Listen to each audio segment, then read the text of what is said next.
नमस्कार, तुम्हा सर्वांचे ऑथेंटिक खानदेश यूट्यूब चॅनलमध्ये स्वागत आहे। आज आपण बनवणार आहोत गावरान पद्धतीने अगदी झटपट तयार होणारी गवाराच्या शेंगांची रस्सा भाजी। ही भाजी तुम्ही एक वेळा अशा पद्धतीने बनवा। तुम्ही जर का या पद्धतीने भाजी बनवली तर पुन्हा पुन्हा याच पद्धतीने भाजी बनवणार, एवढी चविष्ट होते आणि घरातील लोक तुमचे कौतुक केल्याशिवाय राहणार नाही। खरंच एवढी ही भाजी चविष्ट लागते आणि अगदी कमी वेळेत बनून तयार पण होते आणि घरातील साहित्यातच तुम्ही ही भाजी बनवू शकता। चला मग या रेसिपीला सुरुवात करूया। त्यासाठी मी 250 ग्रॅम गवाराच्या शेंगा घेतलेल्या आहेत, त्यांना तोडून घ्यायच्या। अशा पद्धतीने गवाराच्या शेंगा आपण सर्व तोडून घेऊ। गवाराच्या शेंगा तोडून घेतल्यानंतर त्यांना स्वच्छ पाण्याने धुवून घ्यायच्या। छान धुवून झाल्या का त्यांना एका गाळणीमध्ये काढून घ्यायच्या। पाणी नितरत ठेवायचं, 1 ते 2 मिनिट पाणी नितरू द्यायचं त्यांचं। त्यानंतर मग गॅसवर कढई ठेवायची। कढईमध्ये 1 ते 1.5 चमचा तेल टाकायचं। तेल थोडं गरम झालं का त्यामध्ये शेंगा टाकायच्या। शेंगा टाकून झाल्या का छान मिक्स करायचं। आता आपण 2 ते 3 मिनिट शेंगांना चांगलं तेलामध्येच परतून घेऊ। व्यवस्थित चांगलं फ्राय झाल्या शेंगा का मग भाजीला चव छान लागते, त्यासाठी आधी शेंगा फ्राय करून घ्यायच्या। थोडंसं मीठ टाकायचं शेंगांवरती, म्हणजे छान फ्राय होतात शेंगा।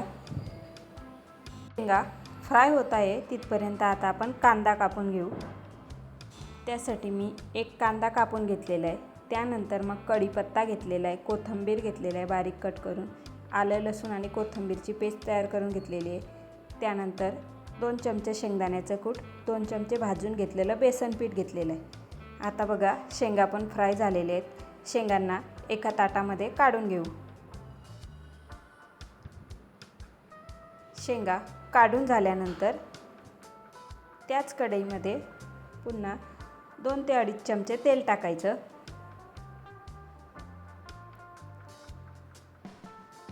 तेल चांगलं तापलं का त्यामध्ये टाकायची मोहरी, त्यानंतर टाकायचं जिरे, त्यानंतर टाकायचं कढीपत्ता, हवं तर तुम्ही तेजपानसुद्धा टाकू शकतात। त्यानंतर थोडासा चिमूटभर हिंग टाकायचा। व्यवस्थित मिक्स करायचं। त्यानंतर टाकायचं आलं लसूणची पेस्ट। व्यवस्थित चांगलं मिक्स केल्यानंतर टाकायचा कांदा।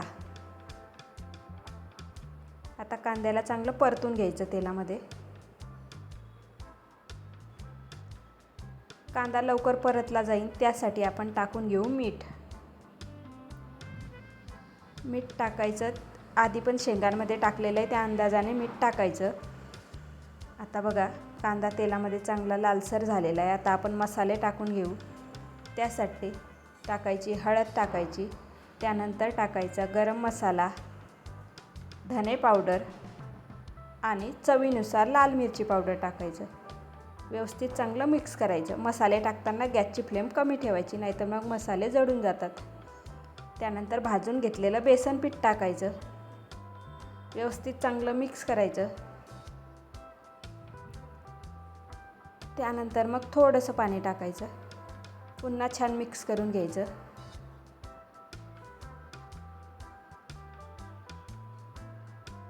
पुन्हा परत थोडंसं पाणी टाकायचं।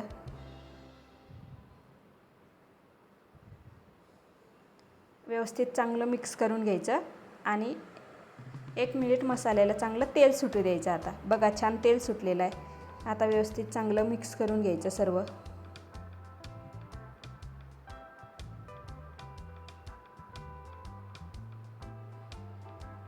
छान असं व्यवस्थित मिक्स करायचं। त्यानंतर आता आपण यामध्ये टाकणार आहोत गवाराच्या शेंगा। आता फ्राय करून घेतलेल्या गवाराच्या शेंगा आपण टाकून घेऊ। शेंगा टाकून घेतल्यानंतर व्यवस्थित चांगलं आता मिक्स करून घ्यायचं। शेंगांना 1 मिनिट मसाल्यामध्ये चांगलं होऊ द्यायचं। आता व्यवस्थित थोडं मिक्स करत राहायचं शेंगांना। आपण त्यामध्ये बेसन पीठ टाकलेलं आहे ना, ते थोडं कढईला लागते, त्यामुळे मिक्स करत राहायचं। त्यानंतर मग त्यामध्ये 1 ग्लास पाणी टाकलेलं आहे. एकदम खूप जास्त पाणी नाही टाकायचं. पाणी टाकल्यानंतर मग 2 चमचे जे शेंगदाण्याचं कूट घेतलेलं आहे ते टाकायचं. व्यवस्थित चांगलं मिक्स करायचं.